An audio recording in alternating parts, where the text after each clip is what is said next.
শুভেন্দু অধিকারী আমাদের মুখ্যমন্ত্রী যে অন্নপূর্ণা যোজনার যে ফর্মের কথা আজকে সরাসরি সংবাদ মাধ্যমকে জানিয়েছেন, সেটার ফর্ম এখন আমাদের ওয়েবসাইটে পাওয়া যাচ্ছে। অন্নপূর্ণা যোজনার ওয়েবসাইটে গেলে পরে আপনারা বাংলা এবং ইংরাজিতে দু রকমের ফর্মই দেখতে পাবেন, এবং আপনি আপনার সুবিধা মতন বাংলায় অথবা ইংরাজিতে এই ফর্ম ডাউনলোড করে প্রিন্ট আউট করে ফর্ম ফিল আপ করে জমা দিতে পারেন নিকটবর্তী আপনাদের পৌরসভা অথবা পঞ্চায়েত অফিসে।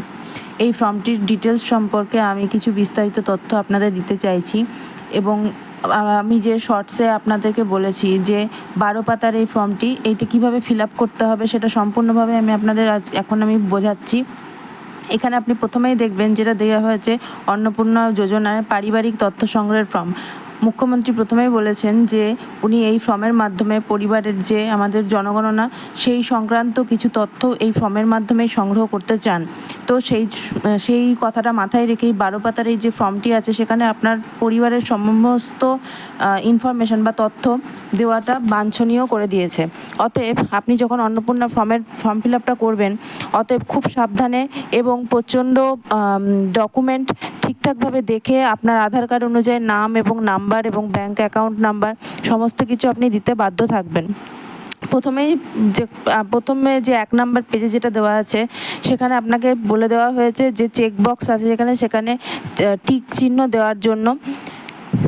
সেখানে প্রথমে আপনার দেখতে চেয়েছে যে পারিবারিক পরিচয় আপনার হাউস মানে আপনার বাড়ির প্রধান যিনি তার নাম লেখার জন্য বলেছে, এবং আধার কার্ড অনুযায়ী আপনি যদি আপনার হাজব্যান্ড আপনার পরিবারের প্রধান হয়, অথবা আপনার বাবা বা আপনার পরিবারের প্রধান হন, অথবা আপনার মা আপনার পরিবারের প্রধান হন, তার নামটা লিখতে হবে। আধার কার্ডে যেরমভাবে লেখা আছে সেই অনুযায়ী আপনাকে কিন্তু নামটা দিতে হবে। জন্ম তারিখ দিতে হবে। জন্ম তারিখের ক্ষেত্রে প্রথমে দিন, তারপরে মাস, তারপরে বছর, এটাও কিন্তু আধার কার্ড অনুযায়ী আপনাকে দিতে হবে। পরিবারের প্রধান যিনি তিনি কি পুরুষ, মহিলা বা অন্য অর্থাৎ তৃতীয় লিঙ্গের, সেটাও কিন্তু এখানে টিক করে দিতে হবে। পরিবারের যিনি প্রধান আছেন তার আধার নাম্বার, যেটা আধার কার্ড দেখে ঠিকভাবে আধার নাম্বারটা লেখাটা খুবই জরুরি। আর যদি আপনাদের ডিজিটাল রেশন কার্ড বা পারিবারিক যে আইডি থাকে সেটার কিন্তু নাম্বারটা আপনাকে এখানে দিতে হবে। যদি না থাকে তাহলে এখানে লেখার কোনো দরকার নেই। আপনার পরিবারের সদস্য সংখ্যা কত সেটাও কিন্তু আপনাকে এখানে লিখতে হবে। যদি আপনার পরিবার 2 জন হয় বা 4 জন হয় বা 6 জন হয়, সেইটা শুধুমাত্র সংখ্যায় লিখতে হবে। 1 2 3 4 5 6 এরকম সংখ্যায় লিখতে হবে। আপনার যে স্থায়ী বাসস্থান, অতএব আপনার আধার কার্ড এবং ভোটার কার্ডে যে স্থায়ী বাসস্থানের অ্যাড্রেসটা দেওয়া আছে অথবা ঠিকানাটা দেওয়া আছে সেইটা কিন্তু আপনাকে এখানে পুরোটা লিখতে হবে। পিনকোড এবং থানা সহ আপনাকে লিখতে হবে। আপনার যোগাযোগ নাম্বার, অতএব পরিবারের যে আধার কার্ডের সঙ্গে আপনার যে মোবাইল নাম্বারটা সংযুক্ত আছে সেই আধার কার্ডের সঙ্গে ফোন নাম্বারটা আপনি লিখে দেবেন। এরপরে 9 নম্বরে আপনার আসছে যে পরিবারের আপনার সকল সদস্যের নাম এবং কারা কারা অন্নপূর্ণা যোজনার সঙ্গে যুক্ত হতে চাইছেন, আবেদন করা হয়েছে কিনা, এবং 5 বছরের কম হলে পারে তাদের আধার কার্ড চিহ্নিত করার জন্য বলা হয়েছে। এখানে পরিবারের প্রধান যিনি আছেন, অতএব আপনার যদি পিতা আপনার পরিবারের প্রধান হন বা আপনার স্বামী যদি হন, তার নামটা সদস্য নাম্বার 1-এ লিখবেন, তার জন্ম তারিখ লিখবেন, তার লিঙ্গ অর্থাৎ পুরুষ স্ত্রী এটা লিখবেন, এবং পরিবার প্রধানের সঙ্গে আপনার সম্পর্কটা কি, আপনি পিতা কন্যার সম্পর্ক অথবা স্বামী স্ত্রীর সম্পর্ক সেটা আপনি লিখবেন, তার আধার নাম্বারটা লিখবেন, এবং তারপরে সদস্য নাম্বার 2, সদস্য নাম্বার 3, সদস্য নাম্বার 4, সদস্য নাম্বার 5 প্রত্যেকের ক্ষেত্রেই পরিবারের প্রধানের সঙ্গে তার সম্পর্ক, তার আধার কার্ড থাকলে আধার নাম্বার এবং জন্মের তারিখ, নাম এবং পুরুষ না স্ত্রী সেটা আপনাকে লিখতে হবে। আর কারা কারা এর মধ্যে মানে আপনি ধরুন আপনি স্ত্রী অথবা যারা মহিলা আছেন, যারা 25 বছরের উপরে যাদের বয়স, তারাই একমাত্র আবেদনের জন্য যোগ্য এই অন্নপূর্ণা যোজনা। তাদের জন্য পাশে আপনি হ্যাঁ লেখা আছে সেখানে টিক করতে হবে। আর আপনার যদি সন্তান থাকে 5 বছরের নিচে, সেটা কিন্তু পাশের যে একটা কলাম আছে সেই কলামে একটু মেনশন করে দিতে হবে। এর পরবর্তী আপনার আসছে যে ব্যাঙ্ক অ্যাকাউন্ট সম্পর্কে ডিটেলস দিতে হবে, যেখানে ডিবিটি আধার কার্ডের সঙ্গে যুক্ত যে অ্যাকাউন্ট সেটার সম্বন্ধে দিতে হবে। ব্যাঙ্ক অ্যাকাউন্ট হাউস যে যিনি প্রধান আছেন তার ব্যাঙ্ক অ্যাকাউন্ট নাম্বার, কোন ব্যাঙ্কে আছে, অতএব স্টেট ব্যাঙ্ক না অন্যান্য কোনো ব্যাঙ্ক হলে পরে সেই ব্যাঙ্কের নামটা লিখবেন, এবং আইএফসি কোডটা দেওয়ার দরকার আছে যার যার এখানে সদস্য আছে, যার যার ব্যাঙ্ক অ্যাকাউন্ট আছে, সেটা আপনাকে দিতে হবে। এরপরে আসছে যে ভোটার কার্ডের সদস্য, এই যিনি প্রধান আছেন তার থেকে সদস্য নাম্বার 1, 2, 3, 4 করে 5 জন সদস্যের আপনি এপিক নাম্বার, অর্থাৎ ভোটার কার্ডের যে নাম্বারটা থাকে সেই ভোটার কার্ডের নাম্বারটা আপনাকে দিতে হবে, এবং আপনি বিধানসভার কোন অংশে বা কোন ক্ষেত্রে আপনি ভোট দিচ্ছেন সেই অংশ নাম্বারটা এখানে লেখাটা খুব দরকার। 12 নম্বরে আসছে আপনি কি মানে অসংরক্ষিত বা আর্থিকভাবে ইউআর ইডাব্লিউএস বা তপশিলি জাতি, তপশিলি উপজাতি বা ওবিসি ক্যাটাগরির সঙ্গে বা পিভিটিজি যাতে এদের সঙ্গে যুক্ত আছেন কিনা সেটা আপনাকে ঠিক করতে হবে। আর তার জন্য কিন্তু অবশ্য করেই আপনাকে একটা যে প্রশংসাপত্র আছে জাতিগত, সেটা কিন্তু আপনাকে এখানে তার জেরক্স আপনাকে দিতে হবে। আপনার যদি কোনো রেশন কার্ড থাকে, রেশন কার্ডের কিন্তু আপনার ডিজিটাল আছে কিনা সেটা হ্যাঁ অথবা না লিখতে হবে, এবং আপনার যেটা অন্তর্দায় যোজনা বা আধার যে রেশন কার্ডের যে বিভিন্ন ধরন আছে সেটা আপনাকে ঠিক করতে হবে, এবং আপনি যে রেশন তুলছেন সেটা কি মাসিকভাবে আপনি রেশন তুলছেন হ্যাঁ অথবা না সেটা আপনাকে ঠিক করতে হবে। আপনার এরপরে সম্পত্তি যেটা আছে সেটার মধ্যে আপনার বাড়িতে কি ঘর আছে কিনা, পাকা বাড়ি আছে কিনা সেটা হ্যাঁ অথবা না লিখতে হবে। পারিবারিক মালিকানা, জমির মালিকানা কার নামে আছে সেটা হ্যাঁ আছে কিনা সেটা আপনাকে হ্যাঁ অথবা না লিখতে হবে, এবং আপনাকে কিন্তু এগুলোর প্রত্যেকটার একটা করে জেরক্স কপি আপনাকে দিতে হবে। পরিবারে মোট কত জমির পরিমাণে আছে সেই শতকে আপনাকে সেই রেজিস্ট্রেশনের নথির জেরক্স যেমন দিতে হবে, এবং এখানে আপনাকে সেটা শতক সম্পর্কে লিখতে হবে কত শতক জমি আপনার সকল পরিবার মিলে আছে।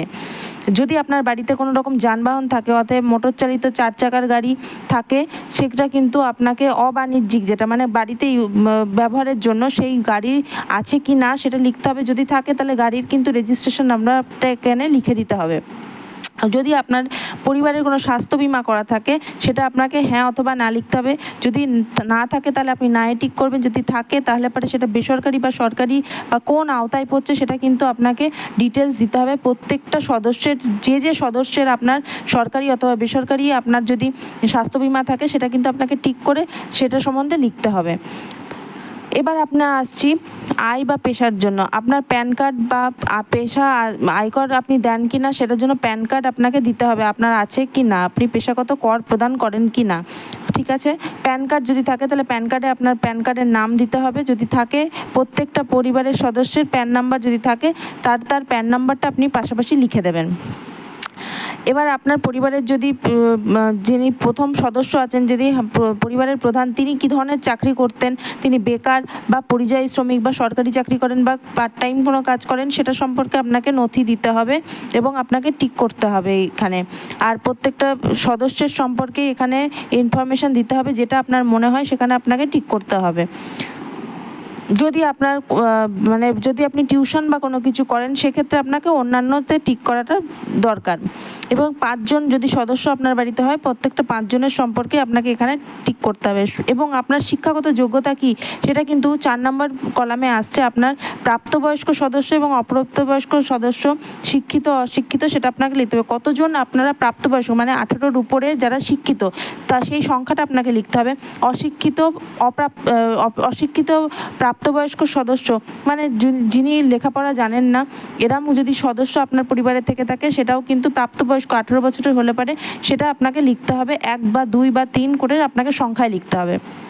পরিবারের যিনি প্রধান তিনি কি শিক্ষিত না অশিক্ষিত বা সর্বোচ্চ শিক্ষাগত যোগ্যতাটা কি, যদি তিনি শিক্ষিত হন সেটা আপনাকে লিখতে হবে। 1, 2, 3, 4 করে আপনার প্রত্যেকটা সদস্যের সম্পর্কে আপনাকে এরমভাবে 5 নম্বরে আপনি দেখতে পাচ্ছেন যে এখানে আপনি কোনো সাংবিধানিক পদ, মন্ত্রী, সংসদ, পৌরসভার, স্থানীয় সংস্থা বা পঞ্চায়েত সংস্থার প্রাক্তন বা বর্তমান কোনো ধারক কিনা, আপনি কোনো সদস্য কিনা সেটা কিন্তু আপনাকে জানাতে হবে হ্যাঁ অথবা না। যদি তিনি কোন পদে রয়েছেন সেই সদস্য পদের নাম্বারটা আপনাকে এখানে দিতে হবে, এবং সেখানে কিন্তু আপনাকে স্বঘোষিত মানে সেলফ অ্যাটেস্টেড করে মানে নিজে হাতে সই করে সেইটার কিন্তু ডকুমেন্টের জেরক্স কপি আপনাকে সঙ্গে করে দিতে হবে। কোনো সদস্য যদি সরকারি পেনশনভোগী হন, যদি কোনো সদস্য পেনশন পাচ্ছেন সেই সদস্যের পেনশন পাচ্ছেন কি পাচ্ছে না সেটা হ্যাঁ অথবা না আপনাকে দিতে হবে, এবং পেনশনের স্লিপ কিন্তু এখানে যুক্ত করতে হবে যিনি সরকারি পেনশনভোগী, এবং তার সদস্য নাম্বারটা আপনাকে দিতে হবে। জিএসটি আপনি অধীনে আছেন কিনা, জিএসটি আপনি কোনো সদস্যকে জিএসটি দিচ্ছেন কিনা সেটা হ্যাঁ অথবা নাই আপনাকে দিতে হবে। পরিবারের মোট বার্ষিক আয় কত সেটা অঙ্কে লিখতে হবে, মানে 1 লক্ষ টাকা, 2 লক্ষ টাকা, 5 লক্ষ টাকা, 10 লক্ষ টাকা, যেটাই হোক না কেন সেটা আপনাকে সংখ্যাতে লিখতে হবে এখানে। এবার তার পরবর্তীতে আসছে সিএ এর আবেদনের বর্তমান অবস্থা যদি থাকে, যদি কারো আপনার ভোটার কার্ড যদি রিজেক্ট হয়ে থাকে বা ভোটার আইডি কার্ডে আপনি যদি ভোট দিতে পারেননি কিন্তু আপনি ট্রাইব্যুনালে যদি অ্যাপ্লাই করে থাকেন সেক্ষেত্রে, অথবা আপনি সদস্য হওয়ার জন্য ভারতীয় নাগরিকত্ব পাওয়ার জন্য অ্যাপ্লাই করে থাকেন, সেক্ষেত্রে আপনাকে এখানে লিখতে হবে, যদি করে থাকেন সেখানে আবেদন করা হয়েছে সেখানে টিক করবেন। যদি ইস্যু করা হয়ে গিয়ে থাকে যে আপনি সিএ এর সার্টিফিকেট পেয়ে গেছেন তাহলে পরে সেখানে সার্টিফিকেট পেয়ে গেছেন সার্টিফিকেট নাম্বার দিয়ে সেখানে টিক করতে হবে। আর যদি আপনি ভারতীয় নাগরিক হন এবং আপনি ভোট দিয়েছেন তাহলে পরে এগুলো আপনার প্রযোজ্য নয়, টিক করতে হবে। সদস্য 1, 2, 3, 4, 5 করে প্রত্যেক সদস্যেরই আপনি টিক করবেন, তার যেরকম আছে সেরকমভাবে আপনি টিক করবেন। যদি কিষাণ ক্রেডিট কার্ড আপনার পরিবারের কারো থাকে বা শিল্পী ক্রেডিট কার্ড কেউ পেয়ে থাকেন বা মৎস্যজীবী ক্রেডিট কার্ড বা শিক্ষার্থী ক্রেডিট কার্ড যদি থেকে থাকে, স্টুডেন্টের ক্রেডিট কার্ড থেকে থাকে কোনো সদস্যের আপনার পরিবারের, তাহলে কিন্তু সেটা মেনশন করা খুবই দরকারি। সেটা আপনি সদস্যের সংখ্যা যেটা আছে সেই সদস্য সংখ্যাতে গিয়ে আপনি তার আইডি সংখ্যা এবং আপনি এটা লিখতে পারেন। 5 জন সদস্যের সম্পর্কে এখানে দেওয়া আছে, ফাঁকা শূন্যস্থান দেওয়া আছে। যতজন সদস্য আপনার এই সমস্ত ক্রেডিট কার্ডের আওতায় ভুক্ত সেই সদস্যের নামের পাশে আপনি এইগুলো লিখতে পারেন। 2026-এ যদি এসআইআরে আপনার নাম বাদ পড়ে থাকে, যদি ট্রাইব্যুনালে আপনার মামলার বিচারাধীন হয়ে থাকে, সেক্ষেত্রে পরিবারের কোন সদস্যের এটা প্রযোজ্য নয়, যদি হয়ে থাকে তাহলে পরে প্রযোজ্য নয়। হ্যাঁ, মামলার বিবরণ কি সেটা কিন্তু আপনাকে এখানে মেনশন করে দিতে হবে। সামাজিক মর্যাদা এবং নির্ভরশীল ব্যক্তিত্ব, সেখানে হলো বিদ্যালয়ে অধ্যয়নরত যে শিশুর বিবরণ সেটা আপনাকে দিতে হবে। আপনার যে শিশুর নাম কি, আপনার যদি শিশু কোনো বিদ্যালয়ে পড়ে বা স্কুলে পড়ছে বা হোম স্কুলে নিয়ে পড়ছে বা ওপেন স্কুলে পড়ছে, সেখানে কিন্তু আপনাকে শিশুর নাম, বিদ্যালয়ের নাম, কোন শ্রেণীতে পড়ে, সরকারি না বেসরকারি বা স্পন্সর বিদ্যালয় বা বেসরকারি বিদ্যালয়, সেটা কিন্তু আপনাকে এখানে লিখতে হবে। আপনার স্বীকৃত মাদ্রাসা হতে পারে বা অন্যান্য মাদ্রাসা বা অন্যান্য যেখানে পড়ে সেই সম্পর্কে আপনাকে কিন্তু এখানে তথ্যটা দিতে হবে। যদি 2 বা 3টে শিশু থাকে বা 4টে শিশু থাকে সেই সম্বন্ধে আপনাকে 4টে শিশু সম্পর্কেই কিন্তু আপনাকে মানে প্রত্যেকটা তারা কোন স্কুলে পড়ছে, কোন শ্রেণীতে পড়ছে, বিদ্যালয়ের নাম কি, কোন ধরনের বিদ্যালয়, সব কিছু কিন্তু আপনাকে এখানে দিতে হবে। এবং বাচ্চা যদি টিকাকরণ হয়ে থাকে, যে পালস পোলিও টিকাকরণ যেটা হয়, সেই টিকাকরণ কোন শিশুর আপনার টিকাকরণ চলছে, তার শেষ হয়ে গেছে কিনা সেটাও কিন্তু এখানে দেওয়া হয়েছে। টিকাকরণ করা হয়েছে বা টিকাকরণ শুরু হয়েছে, সম্পূর্ণ হয়ে গেছে, সেটা কিন্তু সদস্যের প্রত্যেকটাতে টিক করতে হবে। সরকারি প্রকল্পের আওতায় ডিবিটির মাধ্যমে আপনি কোনো প্রকল্পের সুবিধা পাচ্ছেন কি না সেটা কিন্তু আপনাকে এখানে লিখতে হবে। হ্যাঁ পাচ্ছেন, যদি পরিবারের প্রধান পান হ্যাঁ অথবা না লিখতে হবে। সেখানে আপনার প্রত্যেকটা প্রকল্পের নাম দিয়ে পরিবারের কোন সদস্য কোন প্রকল্পে ডিবিটির মাধ্যমে, মানে সরাসরি সরকারের থেকে সরাসরি অ্যাকাউন্টে কোনো প্রকল্পের টাকা পাচ্ছেন, সেটা কিন্তু আপনার কোন সদস্য পাচ্ছে, সেটা কিন্তু কী ধরনের প্রকল্পের টাকা পাচ্ছে সেটা কিন্তু আপনাকে এখানে সদস্যের নামের তলায় লিখতে হবে। 5 জন সদস্যের সম্পর্কে লেখা আছে হ্যাঁ অথবা না। যদি না পান তাহলে নাই টিক করবেন, যদি হ্যাঁ হয় তাহলে হ্যাঁ টিক করবেন এবং কোন প্রকল্পের আওতায় টাকা পাচ্ছে সেই প্রকল্প 1, 2, 3, 4 বলে যে ফাঁকা জায়গা আছে সেখানে আপনাকে লিখতে হবে। আর তারপরে আপনাকে একটা স্বাক্ষর করতে হবে যে আপনি সজ্ঞানে আপনি এই যে সমস্ত ইনফরমেশানগুলো বা যে তথ্যগুলো আপনি দিচ্ছেন সেই তথ্যগুলো সম্পূর্ণভাবে সঠিক এবং আপনি এর সম্পূর্ণ যে নথিপত্র আছে আপনার কাছে সেগুলোর কিন্তু প্রত্যেকটা জেরক্স কপি করে সেগুলো নিজে সই করে আপনি কিন্তু এটার সঙ্গে জমা দিচ্ছেন, সেগুলো কিন্তু প্রত্যেকটা সত্য। এটাতে সম্মত হয়ে সম্মত জায়গায় আপনি টিক করবেন, টিক করে একটা স্বাক্ষর করবেন। আর এই ডকুমেন্টগুলো কিন্তু আপনার যাচাই করা হবে, ঠিক আছে। নিচে একটা পরিবারের দ্রষ্টব্য বলে বক্সের নিচে একটা লেখা আছে। পরিবার বলতে এমন একদল ব্যক্তিকে বোঝানো হয় যারা সাধারণত একসঙ্গে বসবাস করেন এবং একই রান্নাঘরে থেকে খাবার গ্রহণ করেন। মানে আপনার পরিবারে যারা একই রান্নাঘর থেকে খাবার গ্রহণ করছেন এবং একসঙ্গে বাস করছেন তারাই কিন্তু পরিবার। অতএব সেটা বুঝে কিন্তু আপনি ফর্মটা ফিল আপ করবেন। হয়তো দুটো পরিবার সম্পূর্ণ আলাদাভাবে খাচ্ছেন, কিন্তু আপনি সমস্ত ফর্মটা একটার সঙ্গে ফর্ম ফিল আপ করে দিয়ে 10 জনকে একটা পরিবারের সদস্য বললেন, সেক্ষেত্রে কিন্তু সমস্যা দেখা দিতে পারে। আপনারা যদি 4 জনের ফ্যামিলি হন বা 6 জনের ফ্যামিলি হন, সেটা কিন্তু আপনি বুঝে একসাথে থাকছেন, একই ছাদের তলায় বসবাস করছেন এবং একই রান্নাঘরের থেকে রান্না করে একসাথে খাবার খাচ্ছেন, সেটাকে কিন্তু পরিবার বলা হয়, এটা কিন্তু মেনশন করে দেওয়া হয়েছে এখানে, এবং এখানে দ্রষ্টব্য বলে লিখে দেওয়া হয়েছে পরিবার বলতে কী বোঝানো হয়েছে। এরপরে যেটা আছে, এটা সরকারের ব্যবহারের জন্য দেওয়া হয়েছে। সেখানেও আপনি একটা সংক্রান্ত একটা অংশ দেওয়া হয়েছে, যেখানে আপনার নাম থাকবে, আপনার কোন পুত্রকন্যার নাম কি, এবং শহর গ্রামের নাম কি, পঞ্চায়েতের নাম কি, বা আপনি কোন ব্লক বা পৌরসভার আন্ডারে থাকেন, কোন জেলায় থাকেন, সেগুলো সম্পূর্ণভাবে যাচাই করা হবে। এবং যাচাই করার পর আপনার যে সমস্ত ডকুমেন্টগুলো আপনি জেরক্স করে, যে সই করে যে সমস্তগুলো দেবেন তথ্য, সেগুলো কিন্তু এরা যাচাই করবে। যাচাই করার পর ওনারা স্বাক্ষর করবেন, এবং আবেদনপত্রটি গ্রহণ করার জন্য ওনারা স্ট্যাম্প করে স্বাক্ষর করে ওনাদের পদ, মানে উনি কোন পদে আছেন সেই পদটা লিখে কিন্তু এটা ফার্দার এগিয়ে যাবে। অতএব ওনাদের স্বাক্ষর ছাড়া ওনারা যদি এটাকে ভেরিফাই করে দেন, তাহলেই কিন্তু আপনি এই অন্নপূর্ণা ভাণ্ডারের যে সমস্ত সুবিধা সেটা আপনি পাবেন। অতএব এই ফর্মটা কিন্তু খুব ভালোভাবে আপনি ফিল আপ করবেন। এবং আমি এখন যথারীতি রাত্রি হয়ে গেছে, এখনই ফর্মটা পেলাম, অতএব আমি এখন মৌখিকভাবে আপনাদেরকে এটা দেখিয়ে দিলাম। যদি আপনারা চান তাহলে পরে আমি এটা লিখিতভাবে নিজে অনলাইন ফর্ম ফিল আপ করে আপনাকে দেখাতে পারবো। যদি আপনারা চান তা আপনারা কমেন্ট করুন, আর পরবর্তী নিউজের জন্য আমার চ্যানেলটা সাবস্ক্রাইব করতে ভুলবেন না। ধন্যবাদ, গুড নাইট।